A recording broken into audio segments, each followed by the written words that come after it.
free Makara, free the slaves, Caribbean, and free Palestine! Free Palestine! Free Palestine! The crowd at Finsbury Park was buzzing.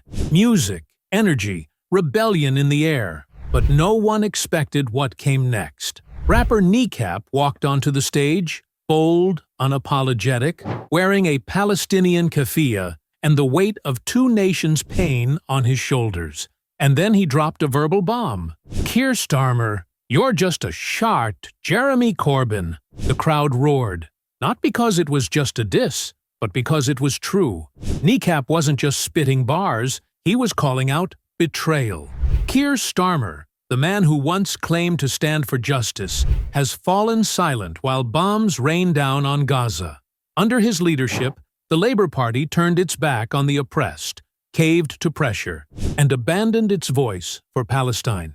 While children in Gaza cry under rubble, Starmer chooses political caution. While schools are bombed, he shakes hands with arms dealers. While hospitals are targeted, he calls for restraint, not justice. But Kneecap, an Irish rebel in rhythm and rhyme, wasn't having it. He understands occupation, because Ireland knows occupation. For centuries, the Irish lived under British boots, robbed of their land, their language, their freedom. And yet, they resisted. From the Easter Rising to the hunger strikes, from Derry to Belfast, they fought not just for sovereignty, but for dignity. And today, the same imperial forces that once occupied Ireland support Israel's military-industrial complex. Kneecap's message was clear. If we stood against occupation in Ireland, we must stand with Gaza. In Gaza, children grow up not knowing a single day of peace. They learn to spell their names through the cracks in bunker walls. They sleep under drones, wake up to rubble, and bury their siblings before they learn to read. This isn't war. This is genocide in slow motion. Hospitals are crumbling. Journalists are targeted. Aid is blocked. Entire neighborhoods vanish in seconds. And yet the world, including Britain's so-called opposition, stays silent. That's why Kneecap's words weren't just rage, they were a reawakening. He called out Starmer not just for being a poor copy of Corbyn, but for being morally bankrupt, for choosing political safety over human lives, for turning Labour into a hollow shell that fears headlines more than war crimes. On that stage, in front of thousands, Kneecap restored the roar of rebellion, not just for Ireland, not just for Palestine, but for every voice silenced by power. He reminded us, this isn't just about Gaza.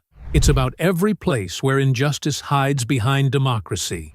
It's about how the same governments that armed colonialism in Ireland now arm apartheid in Israel. How silence has become the loudest weapon of all. Finsbury Park wasn't just a concert, it was a protest.